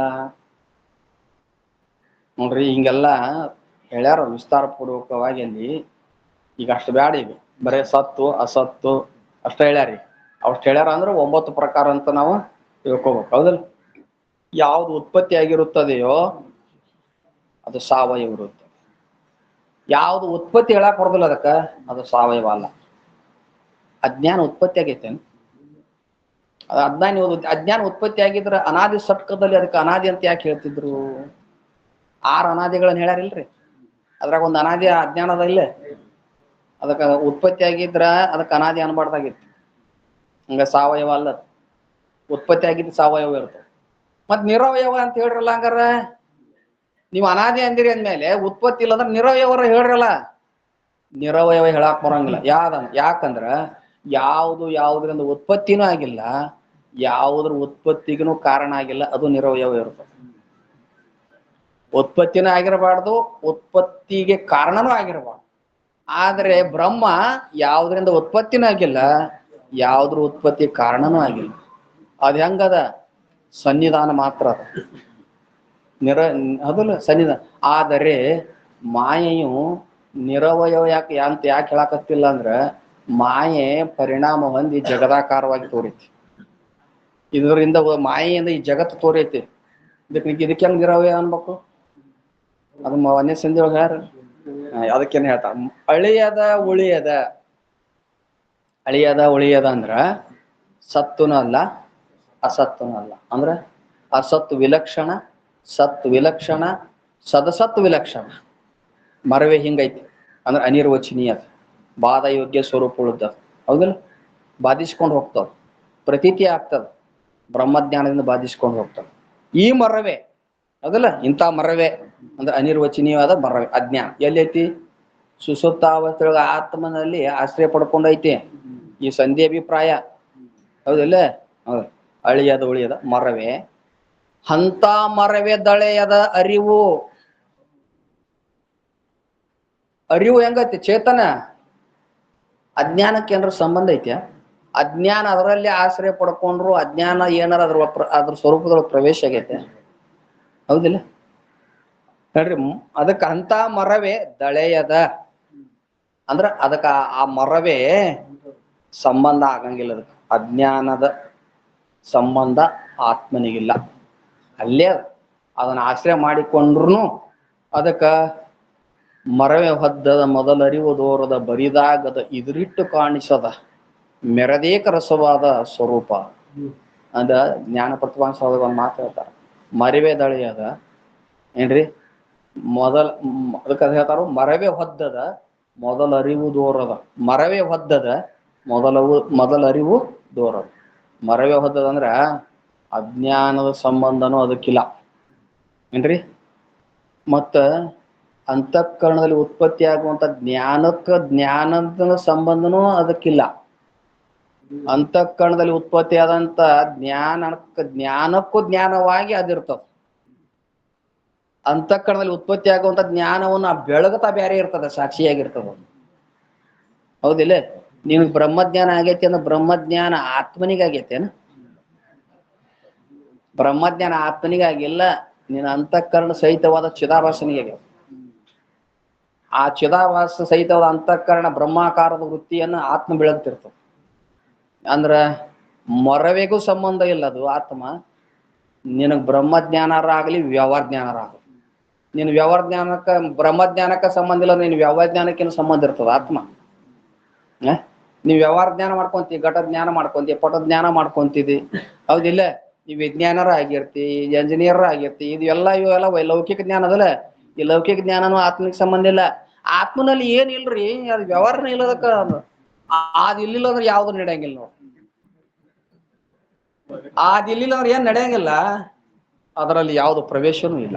ಎಂತ ಚೇತನ ಹೆಂಗಿಟ್ಟ ಭಗವಂತ ಹೆಂಗದ ನೋಡ್ರಿ. ಅವನೇ ನನ್ನ ಆತ್ಮ, ಅವರೇ ನನ್ನ ಆತ್ಮ ಸ್ವರೂಪ. ನನ್ನ ಆತ್ಮ ಬೇರೆ ಅಲ್ಲ, ಯಾಕಂದ್ರೆ ನೀ ಬ್ಯಾರೆ ಮತ್ ಪರಮಾತ್ಮ ಬೇರೆ ಅಂದಿಗಿಂದಿ ಮತ್ತ ಇಷ್ಟೆಲ್ಲ ಶಾಸ್ತ್ರ ಕೇಳಿ ಹೌದಿಲ್ಲ. ಚೇತನ ರೂಪದಿಂದ ಅಭೇದ ಅದ, ವ್ಯವಹಾರ ರೂಪದಿಂದ ಮತ್ತೆ ಅಭೇದ ಮಾಡಕ್ ಹೋದಿ. ಮತ್ ವ್ಯವಹಾರ ರೂಪದಿಂದ ಭೇದದ, ವ್ಯವಹಾರದಲ್ಲಿ ಭೇದ ಇರ್ಬೇಕು, ಪಾರಮಾರ್ಥದಲ್ಲಿ ಅಭೇದ ಇರ್ಬೇಕು. ಹೌದಿಲ್ಲ, ಪಾರಮಾರ್ಥದಲ್ಲಿ ಅಭೇದ ಇರ್ಬೇಕು. ಅದಕ್ಕ ಆತ್ಮ ಅಜ್ಞಾನಕ್ಕೂ ಸಂಬಂಧ ಇಲ್ಲ, ಮರವೇ ಹೊದ್ದದ. ಹೌದಿಲ್ಲ, ಅದಕ್ಕ ಅದೇನಂತಾರ ಮರವೇ ದಳೆಯದ. ಆ ಮರವೇ ಹೆಂಗೈತೆ ಅಂತ ಹೇಳಿದ್ರು ಅರಿವಿನ ಅನಿರ್ವಚನೀಯವಾಗಿ. ಮರವೇ ಹಂಗೈತೆ ಅಂತ ಹೇಳಿದ್ರು. ಆ ಮರವೆಯು ಆತ್ಮನಿಗೆ ಸಂಬಂಧ ಇಲ್ಲ. ಸುಸುಪ್ತ ಅವಸ್ಥೆ ಒಳಗ ಇರ್ತದಲ್ಲ, ಸುಸುಪ್ತ ಅವಸ್ಥೆಗೆ ಅಷ್ಟ ಅಲ್ರಿ, ಹೊರಗನು ಈಗ ಸುಸುಪ್ತ ಅವಸ್ಥೆ ಹೇಳಕತ್ತಾರ ಅಲ್ಲಿ ಏನ್ರಿ, ಅಲ್ಲಿ ಐತದ. ಆ ಮರವೇ ಅಜ್ಞಾನ ಸಂಬಂಧದ ಕೈತನ, ಅಜ್ಞಾನವನ್ನೇ ಇದ್ರಿಟ್ಟಾಗಿ ಬೆಳಗ್ತಾ ಇರ್ತದ ಮರವೇ ದಳೆ. ಎಚ್ಚರದ ಮರವೇ ದಳೆಯದ, ಎಚ್ಚರದ ಕಳವಳಿಸದ ಅರಿವೇ. ನೋಡ್ರಿ, ಅದು ಆತ್ಮ ಅಜ್ಞಾನಕ್ಕನೂ ಸಾಕ್ಷಿಯಾಗಿರ್ತದ, ಅಂತಃಕರಣದಲ್ಲಿ ಉತ್ಪತ್ತಿಯಾದಂತ ಜ್ಞಾನಕ್ಕೂ ಸಾಕ್ಷಿಯಾಗಿರ್ತದೆ, ಜ್ಞಾನಾಜ್ಞಾನಗಳಿಗೆ ಸಾಕ್ಷಿಯಾಗಿರ್ತದೆ. ಹಂಗಾತ. ಆಮೇಲೆ ಏನ್ ಹೇಳ್ತಾರ, ಮರವೇ ದಳೆಯದ ಎಚ್ಚರದ ಅಂದ್ರ ಜಾಗೃತಿನ. ಏನ್ ಎಚ್ಚರದ ಕಳವಳಿಸದ ಅರಿವೇ ಏನ್ರಿ ಅಂದ್ರ, ಎಚ್ಚರದ ಅಂದ್ರೆ ಜಾಗೃತಾವಸ್ಥೆಯ, ಎಚ್ಚರದ ಅಂದ್ರೆ ಜಾಗೃತಾವಸ್ಥೆ. ಕಳವಳಿಸದ ಅಂದ್ರ ಯಾವ ಒಂದು ಹೊಯ್ದಾಟ ಅಥವಾ ದುಃಖ ಇಲ್ಲದ ಒಂದು ಅವಸ್ಥೆ, ಅದು ಸುಸುಪ್ತ ಅವಸ್ಥೆ. ಕಳವಳಿಸದ, ಎಚ್ಚರದ ಕಳವಳಿಸದ. ಎಚ್ಚರದ ಅಂದ್ರೆ ಜಾಗೃತಾವಸ್ಥೆ, ಕಳವಳಿಸದ ಅಂದ್ರ ಸುಸುಪ್ತ ಅವಸ್ಥೆ. ಹೌದು, ಅಲ್ಲಿಗೆ ತೊಂದ್ರೆ ಇದ್ಯಾತ್ ಮಕ್ಕೊಂಡಾಗೇನ್ ತೊಂದ್ರೆ ಏನಿಲ್ಲ, ವ್ಯವಹಾರ ಇಲ್ಲ. ಅದಕ್ಕ ಎಚ್ಚರದ ಕಳವಳಿಸದ ಅರಿವೇ ಏನ್ರಿ ಅಂದ್ರ, ಜಾಗ್ರ ಮತ್ತು ಸುಪ್ತಿ ಎರಡು ಅವಸ್ಥೆಗಳನ್ನ ಅದನ್ನ ಎರಡು ಅವಸ್ಥೆ ಹೇಳ್ಯಾರ ಅಂದ್ರೆ ಮೊದಲು ನಡುವಿಂದು ತಗೋಬೇಕಾಗ್ತದ, ಸ್ವಪ್ನಾವಸ್ಥೆಯನ್ನು ತಗೋಬೇಕಾಗ್ತದ. ಹೌದಲ್ರಿ. ಈಗ ಈ ಮೂರು ಅವಸ್ಥೆ ಅಂತ ಹೇಳಿಬಿಟ್ರು. ಈಗ ಮೂರು ಅವಸ್ಥೆ ಏನದಲ್ಲ, ಮೂರು ಅವಸ್ಥೆಗಳಲ್ಲಿ ತಾದಾತ್ಮ್ಯವಾಗಿ ಅವುಗಳಲ್ಲಿ ವ್ಯವಹಾರ ಮಾಡುವಂತ ಮೂರು ಜೀವರದ. ಜಾಗೃತ ಅವಸ್ಥೆಯೊಳಗೆ ಯಾವ ಜೀವ ಅದಾನ? ವಿಶ್ವ ಜೀವ. ಸ್ವಪ್ನಾವಸ್ಥೆಯೊಳಗೆ ತೈಜಸ ಜೀವ. ಆಮೇಲೆ ಸುಷುಪ್ತಾವಸ್ಥೆಯೊಳಗೆ ಪ್ರಾಜ್ಞ ಜೀವ. ಇವರು ಮೂರು ಅವಸ್ಥೆಯ ಅಭಿಮಾನಿಗಳು, ಅದರಲ್ಲಿ ವ್ಯವಹಾರ ಮಾಡ್ತಾರ. ಅದಲ್ಲ ಆ ಅರ್ವನ್ನ ಸಾಕ್ಷಿಯಾಗಿ ಬೆಳಗುವಂತ ಶಂಭುಲಿಂಗ ಏನ್ರಿ. ಮೂರು ಅರಿವು ಏನದಾವಲ್ಲ, ಇವ ವಿಶ್ವ ತೈಜಸ ಪ್ರಾಜ್ಞ, ಇವುಗಳನ್ನ ಇದ್ರಿಟ್ಟಾಗಿ ಬೆಳಗುವಂತದ ನಮ್ಮ ಪ್ರತ್ಯೇಗಾತ್ಮದ. ನಮ್ಮ ಪ್ರತ್ಯೇಗಾತ್ಮವೇ ಶಂಭುಲಿಂಗನ ಸ್ವರೂಪ, ನಿರ್ಗುಣ ಸ್ವರೂಪ, ನಿರ್ಗುಣ ಆತ್ಮ. ಹೌದಲ್ರಿ. ಅದಕ್ಕೆ ಇಲ್ಲಿ ಹೇಳ್ತಾರ ಅವರು ಏನಂತ, ಮರವೇ ದಳೆಯದ, ಎಚ್ಚರದ ಕಳವಳಿಸದ. ಎಚ್ಚರದ ಏನ್ರಿ, ಅಳಿಯ ದುಳಿಯದ ಮರವೇ ದಳೆಯದ ಅಂತ ಇಷ್ಟು ಅದೊಂದಲ್ಲಿ ಬಂದ್ ನಿಲ್ಬೇಕಲ್ಲೇ. ಎಚ್ಚರದ ಕಳವಳಿಸದ ಅರಿವೇ ಅಂದ್ರ ಜಾಗೃತಾವಸ್ಥೆ, ಸ್ವಪ್ನಾವಸ್ಥೆ ಮತ್ತು ಸುಸುಪ್ತಾವಸ್ಥೆಯಲ್ಲಿ ಅಲ್ಲಿ ಅಭಿಮಾನವುಳ್ಳವಾಗಿ ವ್ಯವಹರಿಸುವಂತ ಮೂರು ಜೀವರುಗಳು ಎಂದಾರಲ್ಲ, ಆ ಜೀವರುಗಳನ್ನ ಇದಿರಿಟ್ಟಾಗಿ ಬೆಳಗುವಂತ ಸಾಕ್ಷಿ. ಹೌದು. ಈಗ ವಿಶ್ವ ಜೀವ ಏನ್ ವ್ಯವಹಾರ ಮಾಡ್ತಾನ ಅನ್ನೋದು ಗೊತ್ತಾಗ್ತದೆ. ತೈಜಸ ಜೀವ ಏನು ಸ್ವಪ್ನಾವಸ್ಥೆಗೆ ಏನು ವ್ಯವಹಾರ ಮಾಡ್ತಾನ ಅನ್ನೋದು ಗೊತ್ತಾಗ್ತದೆ. ಪ್ರಾಜ್ಞ ಜೀವ ಯಾವ ಸುಸುಪ್ತಾವಸ್ಥೆಯೊಳಗ ಪ್ರತಿಬಿಂಬಿತ ಆನಂದವನ್ನ, ಅವಿದ್ಯೆಯ ವೃತ್ತಿಯಲ್ಲಿ ಬೆಳೆಯುವ ಪ್ರತಿಬಿಂಬಿತ ಆನಂದವನ್ನು ಅನುಭವಿಸುವುದು ಸಾಕ್ಷಿ ಗೊತ್ತಾಗ್ತದೆ. ಅಂದ್ರೆ ಈ ಮೂರು ಜೀವರುಗಳಿಗೆ ಸಾಕ್ಷಿಯಾಗಿ ಒಂದು ನಿರ್ಗುಣ ಚೇತನ. ಅದ್ರಲ್ಲಿ ಆ ನಿರ್ಗುಣ ಚೇತನವೇ ಅದು ಶಂಭುಲಿಂಗನ ಸ್ವರೂಪ ಅದ, ಅದು ಪ್ರತ್ಯೇಗಾತ್ಮ ಸ್ವರೂಪ ಅದ. ಆ ವಿಷಯನೇ ಇಲ್ಲಿ ಬರ್ತದ ಏನ್ರಿ 5ನೇ ಸಂಧಿ ಒಳಗ. ನಿಜವಾದ ಶಂಭು ಪದ. ನಿಜವಾದ ಶಂಭು ಪದ ಅಂದ್ರೆ ನಿರ್ಗುಣವಾದ ಶಂಭು ಪದ. ನಿಜವಾದ ಅಂದ್ರೆ ಪರಮಾತ್ಮ ಸಗುಣ ನಿರ್ಗುಣ ಅಂತ ಎರಡು ರೂಪದಿಂದ ತೋರ್ತಾನೆ. ಆದ್ರೆ ಅವನ ನಿಜವಾದ ಸ್ವರೂಪ ಏನು? ನಿಜವಾದ ಸ್ವರೂಪ ಅವನ ನಿರ್ಗುಣದ. ಅಂತ ನಿರ್ಗುಣ ಸ್ವರೂಪ ನಮ್ಮ ಆತ್ಮ ಪ್ರತ್ಯೇಗಾತ್ಮ. ಅದಕ್ಕ ನಿಜವಾದ ಶಂಭು ಪದ. ಅಂತ ಶಂಭು ಪದ ನಳಿ ನಮ್ಮಂ ಕೂರ್ತು ನತ್ತನಪ್ಪೆ. ಅವ ನಿಜವಾಗಿನೂ ಪರಮಾತ್ಮ ನಿರ್ಗುಣದಾನ, ಅವ ಸಗುಣನಾದ ಅಂತಂದ್ರ ಏನ್ರಿ, ಅವನ ಪಾದವು ಕಮಲ ಸದೃಶ್ಯವಾಗಿರುತ್ತದೆ. ಈ ಶರೀರದಲ್ಲಿ 5 ಕಮಲಗಳನ್ನು ಹೇಳ್ತಾರಲ್ಲ, ಅವನ ಪಾದ ಕಮಲ, ಅದು ಒಂದು ಪಾದವು ಕಮಲ ಸದೃಶ್ಯವಾಗಿದೆ. ನಳಿನಮಂ ನಿಜವಾದ ಶಂಭು ಪದ ನಳಿನಮಂ. ಸಗುಣ ಹೇಳಿದ್ರ ನಿರ್ಗುಣ ಅಂತೂ ಅವನ ಸ್ವರೂಪದ ಈ ಸಂಧಿ ಅಭಿಪ್ರಾಯ ಹೇಳಿದ್ರು. ಅವನು ಸಗುಣ ಆದ ಅಂದ್ರ ಅವಾಗ ಅವನ ಪಾದಗಳು ಕಮಲ ಸದೃಶ್ಯವಾಗಿರುತ್ತವೆ. ಅಂತ ಪಾದ ಕಮಲಗಳಿಗೆ ನಾನು ನತನಪ್ಪೆ. ಮತ್ ನಿರ್ಗುಣ ಅದಾನ್ರಿ ಪರಮಾತ್ಮ ಅಂತ ಹಿಂಗ್ ತಗೊಂಡ್ರ ನಾನು ಮತ್ತು ಪರಮಾತ್ಮ ಬೇರೆ ಇಲ್ಲ, ಒಂದೇ ರೂಪವಾಗಿರುತ್ತವೆ ಅಂತ ಎರಡೂ ಕೈ ಮುಗಿಯುವುದಂದ್ರೇನು? ಜೀವ ಪರಮೇಶ್ವರರ ಏಕತ್ವವನ್ನು ಹೇಳುವುದೇ ನಮಸ್ಕಾರ. ಇದಕ್ಕೆ ನತನಪ್ಪೆ ಅಂತ ಹೇಳಿದ್ರು. ಈ ವಿಷಯ ಇದು ಕೇವಲ ಪರಮಾತ್ಮನ್ನ ಮಂಗಲಾಚರಣೆ ಮಾಡಿದ್ರು. ಈಗ ಗುರುವಿನ ಸ್ತುತಿ ಮಾಡ್ತಾರ. ಇನ್ನು ಮುಂದೆ ಒಂದು 25 ದಿವಸ ಅಪ್ಪಗಳು ಹೇಳ್ತಾರೆ. ಆಮೇಲೆ ನೋಡೋಣ, ಸೇವಾ ಮಾಡೋಣ, ಸಿದ್ಧಾಡಪ್ಪಂದು ಆರೋಗ್ಯ ಆಯುಷ್ಯ ಕೊಟ್ರ ಅಂತ ಹೇಳ್ತಾರೆ. ಇವತ್ತಿನ ಸೇವೆನ ಗುರುಪಾದ